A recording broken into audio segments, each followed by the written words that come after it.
दोस्तों, कुछ ऐसी बातें होती है जिन्हें छुपाकर रखने में ही भलाई है। यदि आप उसे लोगों को बताएंगे तो बहुत ही पछताना पड़ सकता है और बहुत ही अपमान भी महसूस करेंगे। यह भी हो सकता है कि आप किसी भारी मुसीबत में फंस जाएंगे।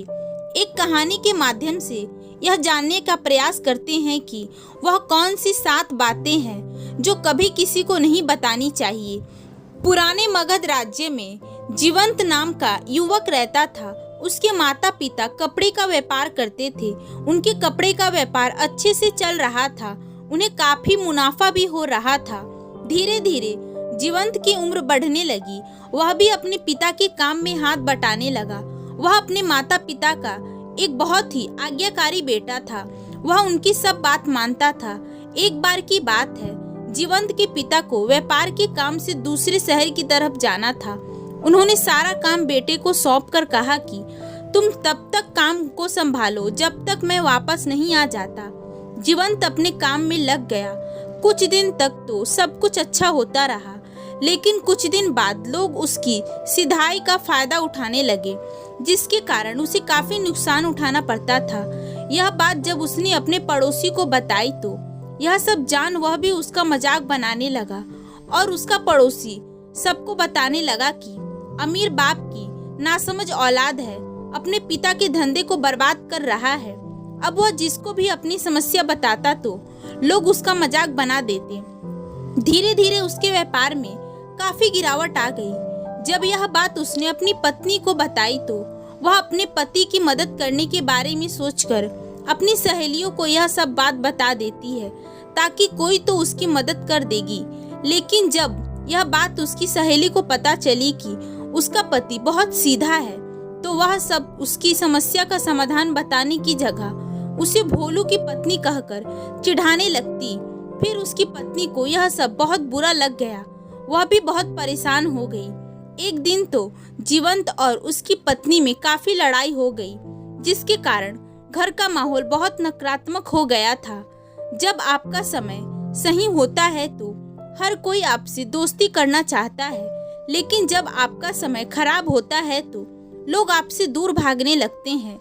जीवंत अब बहुत परेशान हो गया था और एक दिन घूमते घूमते पास में ही एक बौद्ध भिक्षु के मठ में चला जाता है, जो उसके घर के पास ही में था, और जाकर उन्हें अपनी सारी समस्या बताने लगता है।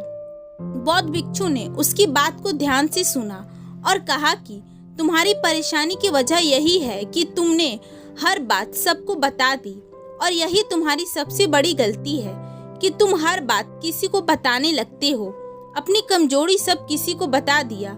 इससे तो सब कोई तुम्हारा फायदा ही उठाएगा, तुम पर हंसेगा भी।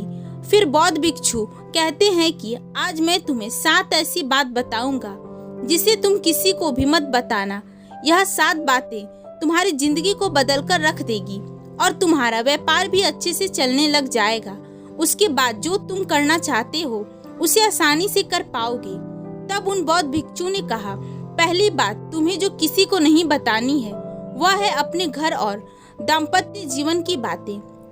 अपने घर और दाम्पत्य जीवन की बात हमेशा गोपनीय रखनी चाहिए। यदि आप अपनी बात किसी को बताते हैं तो इससे घर के लोगों में मनमुटाव और मतभेद बढ़ता है और परिवार का विखंडन भी होता है। अविश्वास की भावना होती है। साथ ही आपके घर का राज सार्वजनिक होता जाता है। घर की बातें बताने से दूसरों की सहानुभूति लेकर आप थोड़ा राहत तो महसूस कर लेंगे, लेकिन यह बस कुछ दिन का होता है। इससे सामने वाले को आपकी कमजोरी का पता चल जाता है, जिसका बाद में वह फायदा उठाते हैं। लोगों को तो यह चाहिए होता है कि उन्हें कुछ मसालेदार बात सुनाने को मिले, ताकि वह एक दूसरे में इस बात की चर्चा कर खिंचाई करे, मजाक बनाए। इसलिए तो अपने दाम्पत्य की बातें, घर परिवार की बात किसी को मत बताना। दूसरी बात जो किसी को नहीं बतानी है वह है आपकी कमजोरी। हालांकि बहुत सी जगह इसे छुपाकर रखना घातक हो सकता है, लेकिन बहुत सी जगह इसे उजागर करने से लोग आपको कमजोर करके आपके साथ गलत व्यवहार करेंगे, मानसिक रूप से आपको दबाने लगेंगे। इसलिए आप सोच समझकर अपनी बात कमजोरी किसी को बताएं, अन्यथा आपके लिए यह मुसीबत खड़ी कर सकती है। इसलिए इस बारे में अच्छे से विचार कर ले कि कब कहाँ कौन सी बातें गोपनीय रखी गई है। यह भी याद रखें कि यदि आप अपने अपमान को प्रचारित करेंगे तो कई लोग इसका फायदा उठाएंगे, क्योंकि लोगों को आपके साथ कभी सहानुभूति नहीं रहती है। जो लोग सहानुभूति अर्जित करना चाहते हैं वही अपने अपमान के बारे में चर्चा करते हैं। दूसरा यह कि खुद के साथ हुई धोखाधड़ी को भी किसी के साथ नहीं साझा करना चाहिए। जिसके पास इसका हल है उसी को बताएं, वरना आप इसी तरह हंसी के पात्र बनेंगे, क्योंकि आजकल लोगों को मजे लेने के लिए रस चाहिए। इसलिए अपने अपमान की बात किसी को न बताएं। तीसरी सबसे जरूरी बात जो आपको किसी को नहीं बतानी है वह है आपके घर के आर्थिक हालातों के बारे में। आप किसी को अपने आर्थिक हालात के बारे में न बताएं। अपने धन को गुप्त रखें। लोग आपके कमाई के बारे में जानना चाहते हैं। आप यदि उन्हें सीधे तरीके से नहीं बताते हैं तो वह उसे घुमाकर पूछने की कोशिश करते हैं। तो आप ऐसे लोगों से बचकर रहें और जितना हो सके अपने धन को गोपनीय रखें। ऐसा करने से आपको ही फायदा होगा। इसलिए नहीं कि लोग आपसे धन मांगेंगे और लौटाएंगे नहीं, बल्कि इसके और भी कारण हैं। चाहे मित्र हो या रिश्तेदार हो, सबसे धन को गोपनीय ही रखने की सलाह दी जाती है, क्योंकि यदि लोगों को यह पता लग जाएगा कि आपके पास इतना धन है तो इससे वह आपकी औकात का पता लगाने लग जाते हैं और फिर कुछ लोग उसी हिसाब से आपको इज्जत देते हैं। इसलिए कभी अपने धन के बारे में न बताएं। ऐसा करने से लोग आपको इज्जत देते हैं। साथ ही आपके धन के ऊपर किसी की बुरी नजर भी नहीं लगेगी। जो लोग अपने धन के बारे में सब जगह बताते रहते हैं उनके घर में सबसे ज्यादा चोरियां होती है।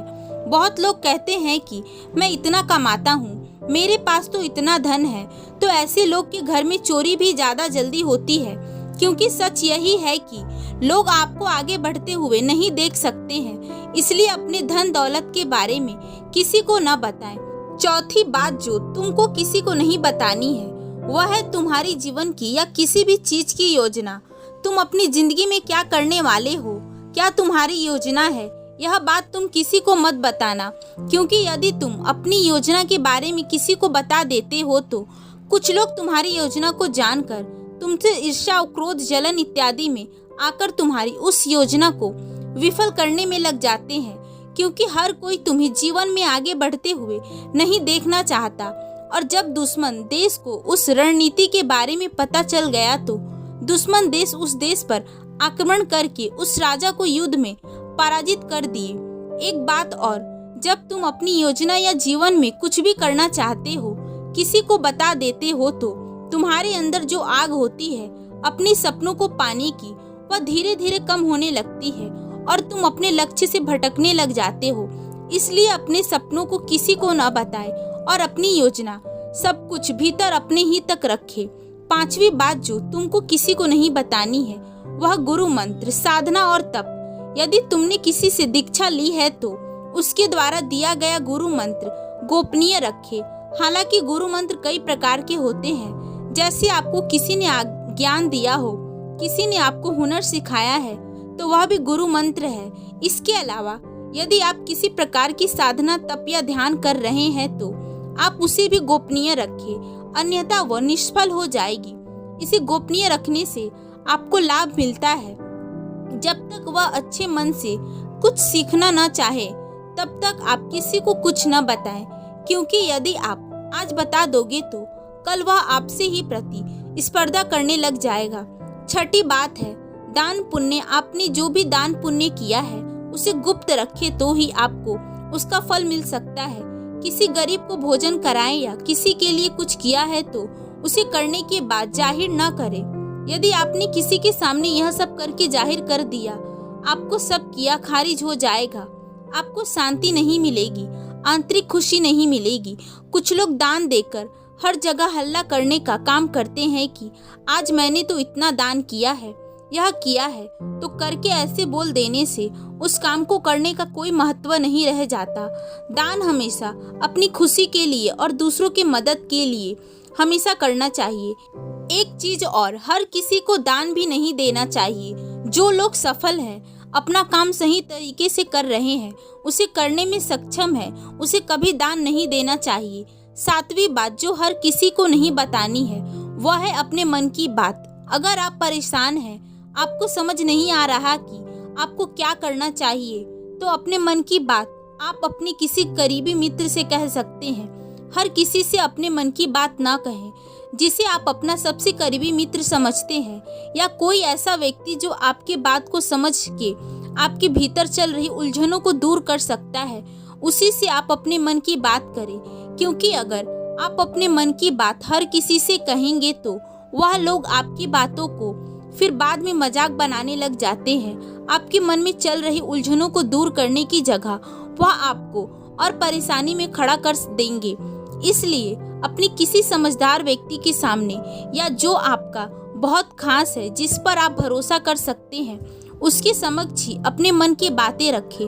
हर किसी के सामने नहीं, जो आपको समझता हो उससे ही अपने मन की बातें करें। इतना कहकर वह महात्मा चुप हो गए थे।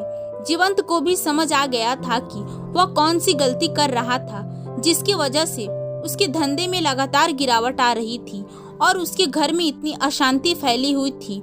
आज उसे 7 बातों के रूप में 7 वरदान मिले। वह अंदर ही अंदर बहुत खुश हुआ। उसे विश्वास हो गया था कि अब उसकी जिंदगी बदल जाएगी, अब सब कुछ अच्छा होने वाला है। और तब वह उन महात्मा को प्रणाम कर, उन्हें कोटि कोटि नमन कर अपने घर आ गया। और अगले दिन से ही उन महात्मा द्वारा बताई गई बातों को वह अपने जीवन में अनुसरण करने लगा। धीरे धीरे दिन प्रतिदिन उसका व्यापार सुधरने लगा और उसके घर में सुख शांति का माहौल वापस से पैदा हो गया।